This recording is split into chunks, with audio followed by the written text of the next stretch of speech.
Alors,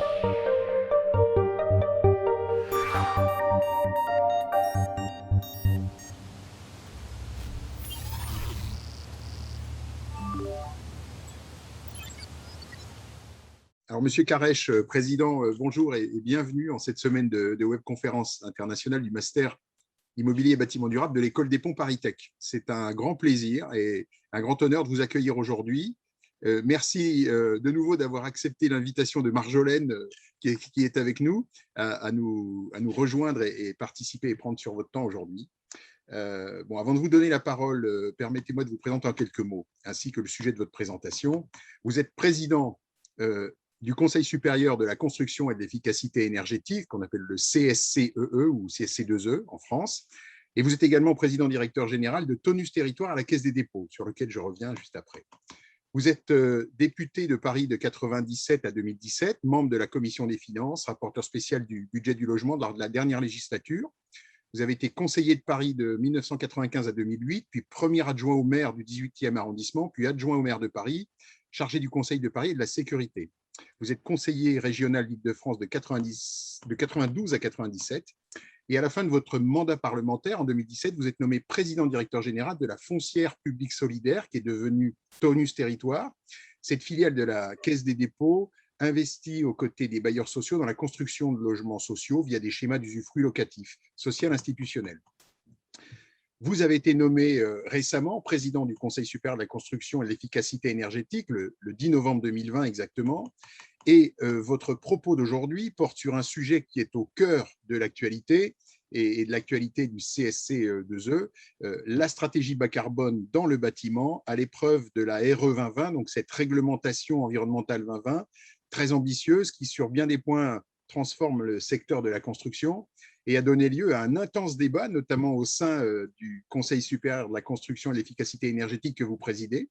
Alors, nous avons hâte d'écouter votre propos sur ce sujet. Monsieur Carèche, encore merci et je vous cède la parole. Merci. Bonjour à tous, tout d'abord. Et je veux vous dire que c'est un plaisir partagé d'être devant vous et aussi un honneur de répondre à votre invitation. Je vais à la fois présenter, mais de manière succincte, la réglementation, qui est une réglementation importante, complexe, mais je vais aussi essayer de vous restituer, parce que ça, je crois que c'est important pour vous, les enjeux des débats qui ont eu lieu au Conseil supérieur de la construction, et qui ont amené d'ailleurs le gouvernement à faire évoluer cette réglementation puisque elle a été modifiée il y a quelque temps. Alors d'abord un mot sur le Conseil supérieur de la construction et de l'efficacité énergétique que je préside. C'est un organisme consultatif qui est placé auprès du ministre du Logement, en l'occurrence de la ministre du Logement, et qui est saisi par le gouvernement pour donner un avis sur l'ensemble des textes législatifs et réglementaires qui concernent le domaine de la construction. Donc c'est un domaine très vaste. Cela signifie beaucoup de textes à examiner, surtout en ce moment, puisque en réalité maintenant depuis plusieurs années, mais les choses s'accélèrent, la transition écologique et énergétique est une réalité forte dans notre pays et qui donne lieu à une profusion de textes réglementaires et législatifs que nous examinons au fil de l'eau. Mais ce qui nous prend beaucoup de temps, le Conseil se réunit au moins une fois par mois et le secrétariat en est assumé par la DHUP, donc l'administration de l'État qui s'occupe de l'habitat et de l'urbanisme.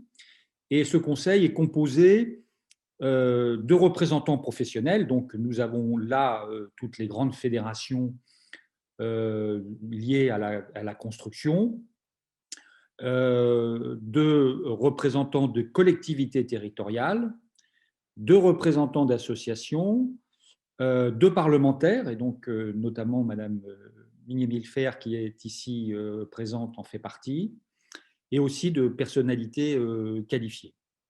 Et donc, je le préside, vous l'avez dit, depuis novembre 2020. Donc, le CSC2E a été saisi de la réglementation environnementale, donc dite RE 2020. En réalité, elle ne sera plus RE 2020, mais plutôt RE 2022, puisqu'elle sera en œuvre à partir de janvier 2022. Et nous nous sommes prononcés à 2 reprises sur cette réglementation, le 12 janvier 2021, une première fois, et aussi, donc très récemment, mardi dernier, le 13 avril, sur les évolutions réglementaires qui ont été effectivement apportées par le gouvernement suite notamment au premier avis que nous avions émis sur la réglementation. Je précise d'ailleurs que cette réglementation a également été examinée par le Conseil supérieur de l'énergie et par le Conseil national d'évaluation des normes, et évidemment aussi par le Conseil d'État, puisque l'ensemble de ces textes passe devant le Conseil d'État. Alors, sur la RE 2020, une présentation succincte, rapide. D'abord, elle découle directement de la stratégie nationale bas carbone. C'est une déclinaison, en réalité, du volet logement qui figure dans la stratégie nationale bas carbone, qui, vous le savez, détermine secteur par secteur, vous l'avez, j'imagine, enfin vous l'avez vu dans ce séminaire, détermine secteur par secteur des budgets, des plafonds d'émissions pour l'ensemble des secteurs, et le logement en fait partie de manière importante avec les transports. Donc cette stratégie incite à la fois en matière de rénovation et de construction le gouvernement et l'État à prendre des réglementations pour atteindre ces objectifs. L'Aéro 2020, donc l'objectif en matière de construction, c'est de diminuer les émissions du secteur d'au moins 30% en 2030-2031. Cette réglementation donc concerne pour le moment la construction de bâtiments résidentiels. Il y aura un texte spécifique RE 2020 pour les bâtiments tertiaires, donc qui nous sera soumis dans les mois qui viennent et qui devrait être en application 1 an après l'Aéro 2020 résidentiel. L'Aéro 2020, c'est 4 objectifs. Le premier objectif, c'est de garantir un haut niveau d'isolation des bâtiments et donc une consommation d'énergie réduite dans les bâtiments. C'est ce qu'on appelle l'enveloppe du bâtiment, et l'idée, enfin, l'objectif, c'est que cette enveloppe soit la plus performante possible en termes de consommation d'énergie. Ce n'est pas un objectif nouveau, puisque c'est un objectif qui figurait dans la RT 2012, avec un indicateur dit BBio, donc bioclimatique. Et donc, c'est un indicateur et un objectif qui est maîtrisé depuis maintenant plusieurs années par les professionnels.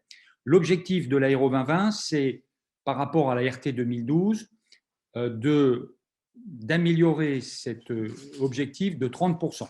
Donc, c'est ce qu'on appelle un BBio moins 30% par rapport à la RT 2012, qui est un objectif ambitieux. Il faut savoir qu'aujourd'hui, un certain nombre de bâtiments, logements, sont d'ores et déjà livrés avec des objectifs de RT 2012, moins 20%. Et là, nous serons à moins 30%. Et donc, c'est un saut important par rapport à ce qui existait aujourd'hui. Le deuxième objectif, qui est un objectif tout à fait fondamental et qui est, lui, pour le coup, très nouveau, c'est la prise en compte et la limitation des impacts carbone du bâtiment sur l'ensemble du cycle de vie. ce qui inclut à la fois la construction. On sait que la construction d'un bâtiment représente la moitié, disons, des émissions carbone du bâtiment sur l'ensemble de son cycle de vie. Donc, c'est important. Jusqu'à présent, la réglementation ne prenait pas en compte cette dimension. Donc, c'est un aspect très novateur, peut-être l'aspect le plus novateur de cette réglementation, donc qui ne figurait pas dans la précédente, dans la RT 2012. Alors, cet objectif passe par la définition de nouveaux indicateurs et qui résulte notamment d'une méthodologie là, nouvelle aussi, qui s'appelle l'analyse du cycle de vie, et en plus l'analyse du cycle de vie dynamique. C'est la méthodologie qui a été retenue par le gouvernement, qui, je le dirai tout à l'heure, a donné lieu à des discussions intenses. Cette analyse du cycle de vie, elle privilégie la captation du carbone durant la durée de vie des matériaux qui seront utilisés pour construire. Pour parler clairement, l'analyse du cycle de vie dynamique privilégie les matériaux qui libèrent leur carbone lorsque ces matériaux sont détruits à la fin de leur utilisation, par rapport à des matériaux qui libèrent leur carbone au moment où ils sont créés, par exemple le béton ou l'acier, et donc où la libération du carbone se fait dès le départ, si j'ose dire, par rapport donc à d'autres matériaux, et essentiellement ce qu'on appelle les matériaux biosourcés, le bois, où le carbone est libéré en fin de vie. Donc, c'est un point très important, à la fois de nouveaux indicateurs et cette analyse du cycle de vie dynamique, qui est aussi une grande innovation de la réglementation. Le troisième point est un point qui était traité dans la RT 2012, mais pas totalement, puisqu'il y avait des indicateurs sur la consommation d'énergie et sur le type d'énergie utilisée entre l'électricité, essentiellement, entre l'électricité et les énergies fossiles. Ce troisième point, donc, c'est l'utilisation des énergies les moins carbonées. L'idée, c'est de favoriser l'utilisation des énergies les moins carbonées. Et donc, pas seulement de sélectionner le type d'énergie entre l'électricité et les énergies fossiles, mais véritablement d'avoir des indicateurs qui rendent compte des émissions qui sont liées à la production des énergies. Là aussi, la réglementation définit un indicateur nouveau qui s'appelle l'IC énergie, qui fixe un seuil maximal d'émissions de gaz à effet de serre lié à la production des énergies utilisées dans les bâtiments. Cela signifie clairement que les énergies fossiles, essentiellement aujourd'hui le gaz, puisque vous savez que le fioul va être interdit, le gaz, donc cela signifie que ces énergies fossiles vont en réalité progressivement disparaître à terme. C'est l'objectif très clairement affiché de cette réglementation et du gouvernement. Et donc, ça veut dire que dans les constructions neuves, le gaz à 10 ans aura, en tous les cas, dans les maisons individuelles, ne pourra plus être utilisé, continuera sous une forme très hybride, très minorée, à être utilisé dans les logements collectifs, mais je le préciserai tout à l'heure. Alors là, pour le coup, c'est un objectif qui est très contradictoire avec la précédente réglementation, la RT 2012, car la RT 2012 favorisait plutôt le gaz, enfin en tous les cas faisait une place assez importante au gaz, notamment parce que le gaz a une vertu importante, c'est que son coût est limité, n'est pas très élevé, Et donc, on voit bien qu'avec ce nouvel indicateur, ce nouvel objectif, c'est un changement assez important par rapport à la précédente réglementation. Alors, ça ne veut pas dire pour autant que, parce que ça a été beaucoup dit, qu'on privilégie l'électricité de manière inconsidérée. Il y aura aussi une limitation pour le chauffage électrique. Il y a un indicateur qui permet effectivement de le limiter. Et en réalité, l'objectif, c'est de privilégier ce qu'on appelle les énergies renouvelables, la chaleur renouvelable, c'est-à-dire les pompes à chaleur et les réseaux de chaleur décarbonés. J'insiste là-dessus parce qu'aujourd'hui, tous les réseaux de chaleur sont loin d'être décarbonés. Le quatrième point, c'est l'introduction, là aussi une nouveauté, d'un objectif dit de confort d'été visant à prendre en compte le réchauffement climatique et les fortes chaleurs, donc de plus en plus fréquentes. Et là aussi, on introduit un nouvel indicateur qui s'appelle l'indicateur dit degré-heure, le DH, qui fixe un seuil bas et un seuil haut à ne pas dépasser, qui permet de garantir une certaine, comment dirais-je, une certaine fraîcheur en cas de forte chaleur pendant une durée importante. Donc voilà les 4 points, les 4 objectifs que j'ai résumés de manière très succincte qui finalement structurent l'Aéro 2020. Alors, cette réglementation, vous l'avez compris, elle introduit des bouleversements très importants dans les matériaux et les équipements qui vont être utilisés, dans les modes de construction, dans l'architecture même, et aussi dans les types d'énergie qui vont être utilisés. Donc, c'est véritablement un tournant, je crois, pour le mode de la construction et pour les systèmes d'énergie.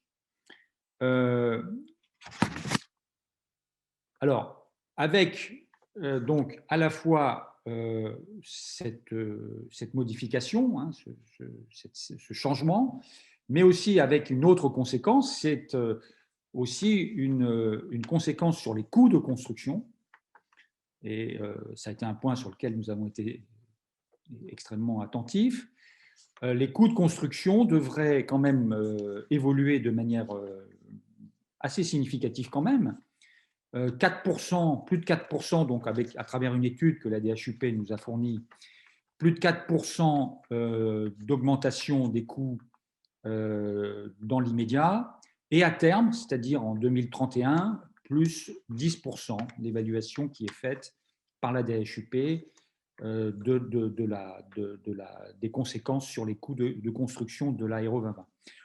Et du coup, il a fallu évidemment réfléchir à essayer d'amortir ce choc, à la fois le choc pour la filière elle-même, la reconversion d'un certain nombre de professions, mais aussi le choc sur les coûts de construction. Et donc, il a été décidé de rendre cette réglementation la plus progressive possible dans son application. Et donc, nous avons, dans les 10 prochaines années, plusieurs étapes qui sont prévues avec des seuils qui vont progressivement se durcir pour arriver en 2031 aux objectifs finaux. Donc, nous avons une première étape en 24-25, puisqu'en fait, l'année, les choses ont changé, mais disons 2025 aujourd'hui, puis une autre étape en 2028 et enfin une dernière étape en 2031, donc une mise en place progressive. Ensuite, il y a la prise en compte évidemment de la spécificité des constructions avec une trajectoire assez différente entre d'un côté les maisons individuelles et de l'autre les logements collectifs. Les maisons individuelles faisant d'ailleurs l'objet d'une réglementation très exigeante dès le début. Pour parler clairement, dès 2022, la construction de maisons individuelles sera essentiellement avec des matériaux, se fera essentiellement avec des matériaux biosourcés et donc du bois, et ne permettra plus le gaz comme énergie, comme énergie utilisée. Dans le collectif, la trajectoire est moins brutale, elle est plus étalée dans le temps. D'abord parce qu'on n'a pas forcément les systèmes, notamment sur le plan énergétique, de chauffage, etc., qui répondent à la demande. Et puis aussi parce que les problématiques sont plus complexes. Donc, dans le collectif, à la fois sur le carbone et sur l'énergie, une trajectoire plus progressive, avec quand même à la sortie, disons, qu'on aura, je le dis de manière un peu grossière, mais 40-50% de matériaux biosourcés dans la construction des bâtiments. Donc, ça ne veut pas dire, disons-le clairement, la disparition, par exemple, du béton et de l'acier, qui seront toujours évidemment présents dans la construction, mais qui le seront beaucoup moins, au profit donc de matériaux biosourcés ou au profit de matériaux mixtes, de la mixité des matériaux, c'est-à-dire qu'on aura du béton avec du bois, de l'acier également avec du bois, etc. Donc, et puis sur le plan énergétique, à l'horizon 2031, là aussi, il y aura probablement la fin des énergies fossiles. Enfin, il y a un troisième point sur lequel j'insiste. Il y a un découpage suivant les régions et lié au climat régionaux qu'on constate dans les zones géographiques. Il y a 8 secteurs, je crois, de mémoire, qui sont découpés, et donc il faut bien voir, avec des ajustements donc assez significatifs sur les seuils, le carbone, etc., puisque évidemment tout ça est cohérent et doit être cohérent, et qui fait qu'il y a certes une RE 2020 nationale, globale, mais dans cette RE 2020, il y a des déclinaisons locales qui sont très importantes. J'insiste là-dessus. Par exemple, pour parler clairement, dans les zones très chaudes, vous aurez sans doute, on a un seuil carbone un peu plus élevé parce que le béton ayant plus d'inertie, alors je sais que c'est contesté parfois par le secteur bois, mais le béton ayant plus d'inertie, notamment que les matériaux biosourcés, eh bien l'idée de favoriser un peu plus le béton dans ces zones très chaudes a du sens, notamment au regard de l'indicateur confort d'été. Et donc, vous voyez qu'il y aura sans doute des adaptations. Et en revanche, dans le nord, on peut penser que le bois sera plus présent parce que le climat est différent et le permet plus. Donc, j'insiste aussi sur ces différences. Alors, j'en viens très rapidement maintenant au processus de concertation qui s'est mis en place une fois que le gouvernement a annoncé son projet. D'abord, quand il l'a annoncé, honnêtement, soyons clairs, il y a eu quand même des réactions non négligeables, assez vives, disons, d'une partie de la profession, parce que, je l'ai dit tout à l'heure, c'est un tournant très important. Et donc, il y a eu beaucoup de réactions fortes, de protestations, soyons clairs, qui se sont évidemment retrouvées au sein du Conseil supérieur de la construction, puisque, encore une fois, les professionnels y sont représentés. Donc, nous avons été saisis mi-décembre 2020 et nous avons donc rendu un avis le 12 janvier. Nous avons eu un débat, Madame Meunier-Milfer pourrait en témoigner, assez vif, parfois un peu tendu, à la fois parce qu'il y avait, avec un double débat d'ailleurs qui était intéressant, à la fois il y avait la volonté des professionnels et tout à fait légitime, de dire au gouvernement que la réglementation supposait des adaptations, une appropriation compliquée et difficile pour la profession. Mais il y avait aussi, je dois le dire, au sein même du Conseil, des différences de point de vue assez fortes entre les organisations, certains étant, j'allais dire, plus allants dans la mise en œuvre de la transition écologique et énergétique que d'autres. Et ça, c'est assez intéressant parce que c'est aussi la diversité de composition de ce Conseil, où nous avons effectivement les organisations professionnelles, mais nous avons aussi des associations de consommateurs, des associations, par exemple, environnementales, type France Nature Environnement, qui évidemment ont une sensibilité un peu différente.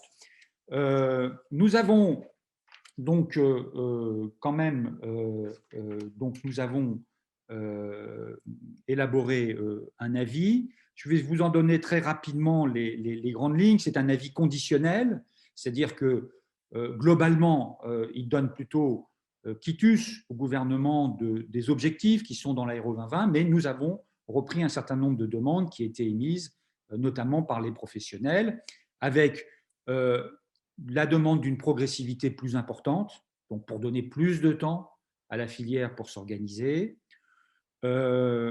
Sur le BBio, sur l'enveloppe et l'isolation, nous avons eu un long débat et avec une volonté majoritaire de préserver au maximum ce BBio. Et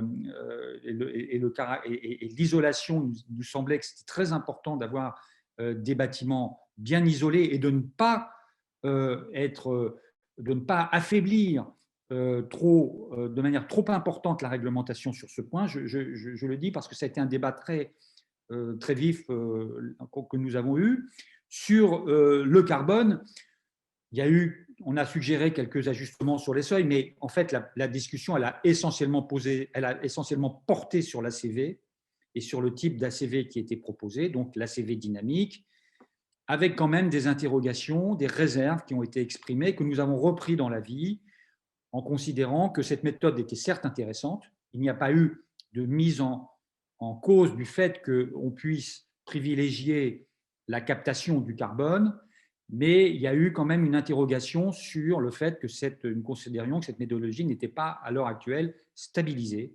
Et donc, nous souhaitions éventuellement qu'elle puisse être mise en œuvre, mais un peu plus tard. Enfin, sur l'énergie, on a souhaité aussi quelques assouplissements, essentiellement dans les logements collectifs, d'ailleurs, sur lesquels le gouvernement a suivi, et avec l'idée aussi de favoriser ce qu'on appelle le biogaz, de garder le biogaz. Bon, donc, on a fait quelques observations là-dessus. Et enfin, on a demandé ce qu'on a appelé une clause de revoyure, c'est-à-dire l'idée d'accompagner la réglementation dans sa mise en œuvre et de pouvoir avoir des moments de rendez-vous, des points de rendez-vous pour voir si la mise en œuvre était satisfaisante ou pas. Alors, cet avis, qui encore une fois avait pour objectif d'exprimer un certain nombre de préoccupations, mais sans remettre en cause l'ambition de la réforme, que nous pensions très important de conserver, a été voté à une courte majorité au sein du Conseil, puisqu'il a été voté par 13 voix contre 11. Donc vous voyez qu'il a donné lieu à un débat intense et d'ailleurs très intéressant par ailleurs. Alors, après, le gouvernement, au vu de cet avis, au vu aussi des concertations qui ont continué avec la filière, avec les fédérations, etc., a décidé de procéder à quelques ajustements. Et donc, le 18 février 2021, le gouvernement a annoncé ces ajustements, qui reprennent en partie d'ailleurs les préoccupations évidemment que nous avions soulevées. Sur le calendrier, donc, il y a eu effectivement une progressivité plus importante. Les dates ont été reculées d'un an. D'abord, la mise en œuvre janvier 2022, alors qu'au départ, on était plutôt sur juin 2021. Donc, l'idée, c'était quand même que la filière, en plus, en juin 2021, je ne suis même pas sûr que les textes seront totalement publiés. Donc, de toute façon, a priori, cette date n'était pas viable.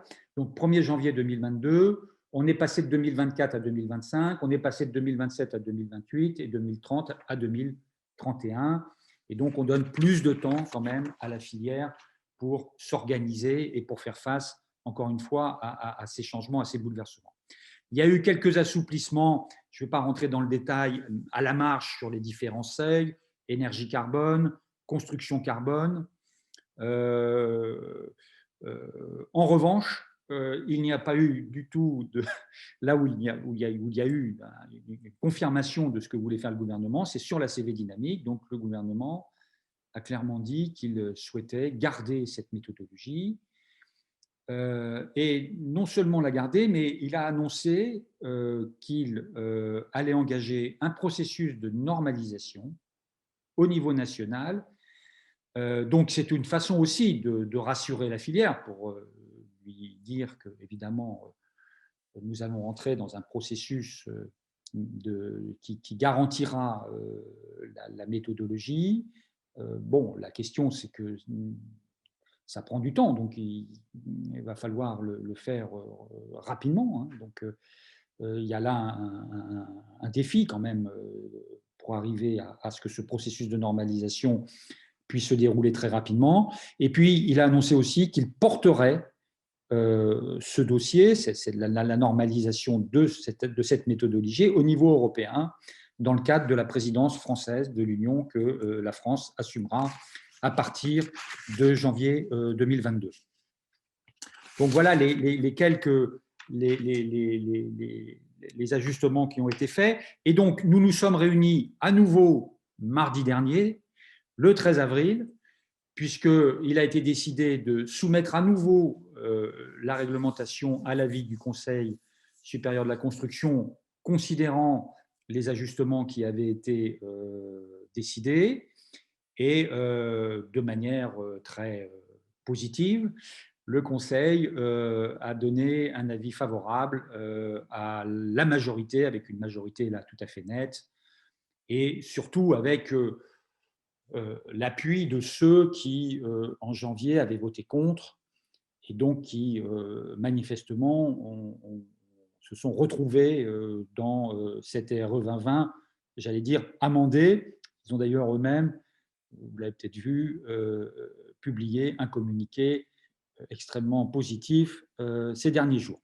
Alors, en conclusion, et j'en termine, je dirais que c'est une réglementation très, très ambitieuse qui va bouleverser le monde de la construction en France. Donc ça, je l'ai déjà dit. On doit s'en féliciter car elle permet de contribuer à assurer les engagements de la France en matière climatique, et qu'elle est aussi, ça c'est un point important, je pense, une source d'innovation, un facteur d'innovation important pour la filière. Et je pense que les ingénieurs ou les futurs ingénieurs que vous êtes y seront tout à fait sensibles. Mais pour réussir, elle suppose une bonne appropriation par la filière. Donc ça, c'est un sujet qui reste devant nous. Comment la filière va s'approprier cette RE 2020 ? Il y a un gros travail à faire. Et c'est notamment l'enjeu aussi sur la CV dynamique en particulier. Et enfin, elle suppose aussi qu'une vigilance particulière s'exerce sur la maîtrise des coûts, car le coût du logement en France a déjà beaucoup évolué et est très, très élevé, et il est clair qu'il faudra être très vigilant sur le fait que l'Aéro 2020 ne vienne pas encore alourdir ses cours de manière inconsidérée. Voilà, je vous remercie. J'espère ne pas avoir été trop Merci. long.